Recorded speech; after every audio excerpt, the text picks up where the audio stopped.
Hi, இன்றைக்கி நம்ம கிச்சனில் உருண்டை குழம்பு எப்படி செய்யலான்னு பார்க்கலாமா? இது எங்கள் பாட்டியோட ரெசிபி. இதுக்கு நான் 1 கிளாஸ் கடலைப்பருப்பு, 2 வரமிளகாய், 1 ஸ்பூன் சோம்பை 2 மணி நேரம் ஊற வச்சுருக்கேன். இப்போ இதை ஒரு மிக்ஸி ஜாருக்கு ட்ரான்ஸ்ஃபர் பண்ணி கொரகொரப்பாக அரைச்சி எடுத்துகிட்டு வந்துடலாம். இது கூடவே நறுக்குன ஒரு பெரிய வெங்காயம், மல்லித்தழை, கருவேப்பிலை, பச்சை மிளகாய், 1 ஸ்பூன் இஞ்சி பூண்டு விழுது, இதுக்கு தேவையான அளவு உப்பு சேர்த்து நல்லா கலந்து விட்டுட்டு இதை ரெஸ்ட்டில் விட்டுடலாம். இப்போ அடுப்பு பற்ற வச்சு ஒரு வானொலி வச்சுக்கலாம். இதில் நான் நல்லெண்ணெய் சேர்த்துருக்கேன்.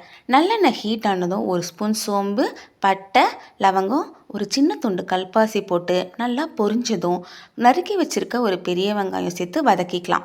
வெங்காயம் நல்லா வதங்கினதும் 1 ஸ்பூன் இஞ்சி பூண்டு விழுது போட்டு அதையும் சேர்த்து வதக்கிக்கலாம். இஞ்சி பூண்டு விழுதோட ரா ஸ்மெல் போனதும் நறுக்கி வச்சுருக்க ஒரு பெரிய தக்காளியும் சேர்த்து வதக்கி விட்டுக்கலாம். தக்காளி நல்லா சாஃப்டாக குக் ஆனதும் 2 ஸ்பூன் குழம்பு மிளகாய்த்தூள், 1 ஸ்பூன் மஞ்சத்தூள் சேர்த்து அதையும் நல்லா கலந்து விட்டுக்கோங்க. ஒரு 2 மினிட்ஸ்க்கு எண்ணெயில் நல்லா குக் ஆகட்டும். இந்த ஸ்டேஜில் நறுக்கி வச்சுருக்க மல்லித்தழை, கருவேப்பிலை, 1 ஸ்பூன் உப்பு, 1 கிளாஸ் தண்ணி ஆட் பண்ணி இதை நல்லா மிக்ஸ் பண்ணி விட்டுட்டு கொதிக்க விடுங்க. இப்போ கரைச்சி வச்சுருக்க ஒரு சின்ன துண்டு புளியும் சேர்த்து இதை 2-3 நிமிஷத்துக்கு நல்லா கொதி வரட்டும். இப்போ நான் இங்கே தேங்காய் விழுது வச்சுருக்கேன், அதையும் சேர்த்துக்கிறேன். தேங்காய் ஆட் பண்ணி ரொம்ப நேரம் கொதிக்க வேண்டாம், தேங்காய் திரிஞ்சு போயிடும். நம்ம அரைச்சி வச்சுருக்க வடை மாவை நான் உருண்டையாக பிடிச்சிருக்கேன். இப்போ ஸ்டவ்வை நல்லா லோ ஃப்ளேமில் வச்சுட்டு ஒரு உருண்டையாக மெதுவாக இதில் சேர்த்துக்கங்க.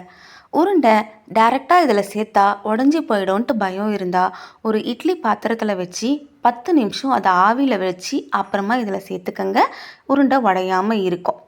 இப்போ எல்லா உருண்டையும் இதில் ஆட் பண்ணதுக்கு அப்புறமா ஒரு லிட்டு வச்சு இதை க்ளோஸ் பண்ணிடலாம். ஸ்டவ் நல்லா லோ ஃப்ளேம்லேயே வச்சு இதை ஒரு 10 நிமிஷத்துக்கு குக் பண்ணி எடுத்துக்கலாம். 10 நிமிஷத்துக்கு அப்புறமா லிட்டை ஓப்பன் பண்ணிவிட்டு உருண்டை எல்லாத்தையும் ஒன்றா மெதுவாக இப்படி திருப்பி விட்டுக்கலாம். இப்போ பார்த்தீங்கன்னா எல்லா உருண்டையும் நல்லா வெந்து வந்திருக்கு. குழம்பும் இப்போ ரெடி ஆயிடுச்சு. இப்போ கொஞ்சமாக மல்லித்தழையை மேலே தூவி இறக்குனீங்கன்னா சூப்பரான ஒரு உருண்டை குழம்பு ரெடி. இதை நான் இன்றைக்கி மட்டர் ரைஸ், இஞ்சி தொக்கோடு சாப்பிட்டேன். நீங்களும் சாப்பிட்டு எப்படி இருந்துச்சுன்ட்டு கமெண்ட் பண்ணுங்கள்.